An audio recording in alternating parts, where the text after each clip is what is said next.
Funcționează? Da? Salutări!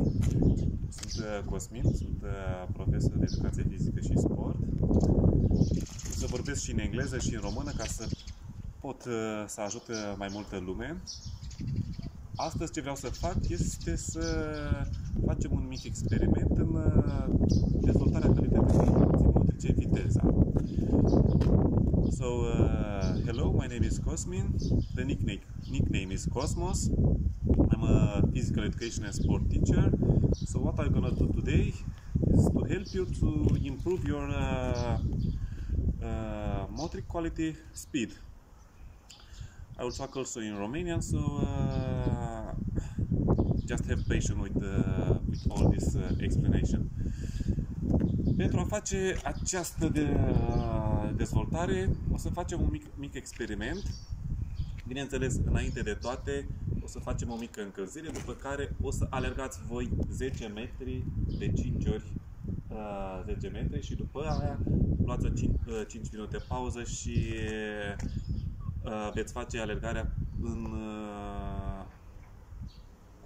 cum o să urmați sfaturile mele. Ok. So before we start running, we're gonna make a short warm-up, just to make the body warm-up. Then you're gonna run by yourself 10 meters 5 times. After this 5 minutes break, I will tell you what to do in that break. And after 5 minutes, you're gonna run just using my advices, and then you'll see if you have an improvement. What you're gonna need to have is just to have a timer. Ceea ce trebuie să aveți un cronometru. So we're gonna start with warm-ups. O să începem cu încălzirea, alergare ușoară pe loc, da? 1, 2, 3, 4, 5, 6, 7, 8. Mărim puțin viteza. 1, 2, 3, 4, 5, 6, 7, 8. Și mai repede viteza. 1, 2, 3, 4, 5, 6, 7, 8. Genunchii sus, sus, sus. Așa. La bătaia mai din palme mărim mai repede viteza. Repede. Hai și mai repede. Revenim ușor. Hai și pendularea gambei înapoi. Începem viteza mai mare. Așa. Hai și mai repede. Super. Okay, I forgot about English, but I think you saw me. I just increase the speed. Okay, so the last exercises is just put your leg in the front, pendularea gambei în față, mai repede, faster, and more faster. Okay, we just slow down easy. Stirăm brațele, picioare, we move our hands, our legs, and we just make a bit small exercises for the body. Exerciții de încălzire, influențarea selecției aparatului locomotor și începem de la cap. We start from the head. 1, 2, 3, 4, 5, 6, 7, 8. 1, 2, 3, 4, 5, 6, 7, 8. We make rounds, 2, change, schimbă la brațe. 1, 2, 3, 4, 5, 6, 7, 8. 1, 2, 3, 4, 5, 6, 7, 8. La trunchi. 1, 2, 3, 4, 5, 6, 8. 1, 2, 3, 4, 5, 6, 7, 8. Make lunge. 1, 2, 3, 4, 6, 7, 8. And it's very important, foarte important, we just make round our knees and our ankles. Da? Rotiri de genunchi și de glezne sunt specifice pentru viteze, they are very important for running. Okay, and the last one, we just round încheieturile la mâini. Okay, so what you need to do first time, you just make sure you have a distance 10 meters. You see here, I have 10 here. If you don't have some kind of measure, just take 10 steps. 1, 2, 3, 4, 5, 6,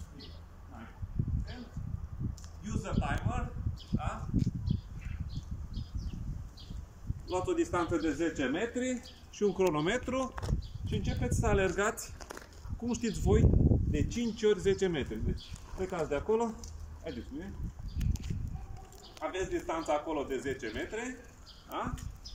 Și plecați până la 10, înapoi, la start, iară până la 10, înapoi, la start și finalizați până la 10. So you're gonna run from start to 10, again back to start, and finally to 10.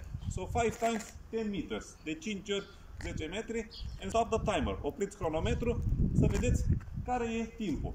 După ce ala o să fie, să zicem, proba A, da? După care 5 minute pauză. Ce înseamnă? After you finish, you take 5 minutes break. But you don't stay like this. Nu stați așa, pur și simplu. Take a ball, you can take a ball, make some dribbling with the ball, yeah? You can choose, if you have something, a point, just choose to throw to that point. Dacă aveți o minge, faceți o încălzire cu mingea, un dribbling, puteți să nimeriți un punct cu mingea. If you like football, for example, you just make some small exercises with the ball. Just I don't know, just run a little bit with the ball on your legs. Just for the body to continue be warm in 5 minutes. Vă încălziți la 5 minute cu mingea, doar pentru ca corpul să-și păstreze încălzirea. După ce ați terminat la 5 minute, o să vă arăt sfaturile mele. So after that 5 minutes, I'm gonna show you my advices. Veniți puțin.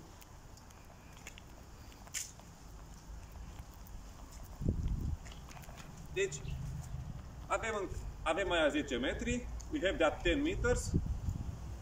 If you can, dacă doriți, puteți să faceți startul de sus. Dacă nu, puteți să faceți startul de jos.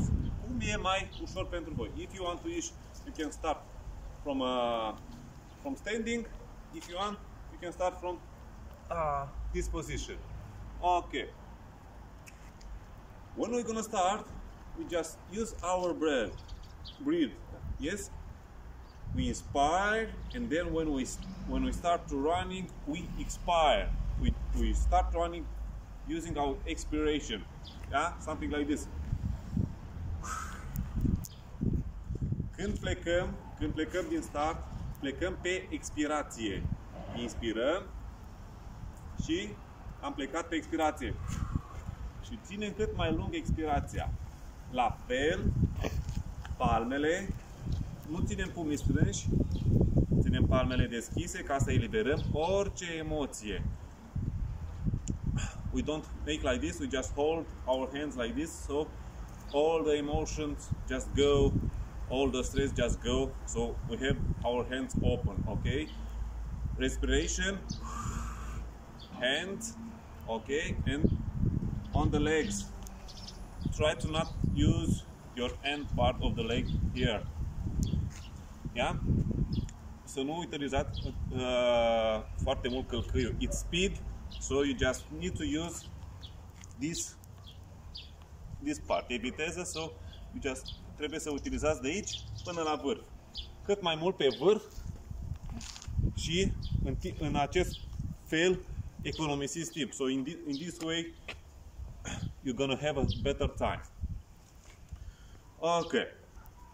And one more tip și încă un sfat, daydreaming.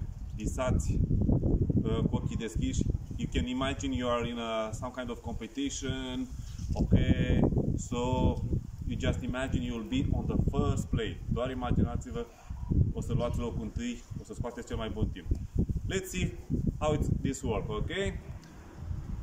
So remember, expiration, hands, legs and daydream. Amintiți-vă, expirația, mâinile, picioarele aici, da? Nu puneți călcâiul și să vedem cât timp scoatem, da? Let's see how much, what is our time. Okay, 3, 2, 1. Breathe.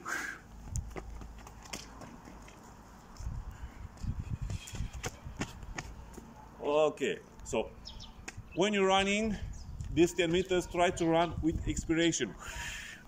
Când fugiți la 10 metri, fugiți pe expirație. Inspiration when you are on 10 meters, inspirați când ați ajuns la 10 metri, expirați încă o dată. And one more expiration. This is so during on these 10 meters, you just expire and inspire where you are on a 10 meters point. Sper să vă dezvoltați viteza, să vedeți dacă aveți o diferență de timp, cum ați făcut voi și cum v-am dat eu sfaturile. Vă rog comentarii și să vedem ce și cum, dacă ne-a reușit sau nu ne-a reușit experimentul. I hope your speed with these advices you have an improvement. Recording with your first run, so make a comparison with your first one and with my advices, see if you have an improvement and put a comment down on the channel. Thank you very much, vă mulțumesc, see you.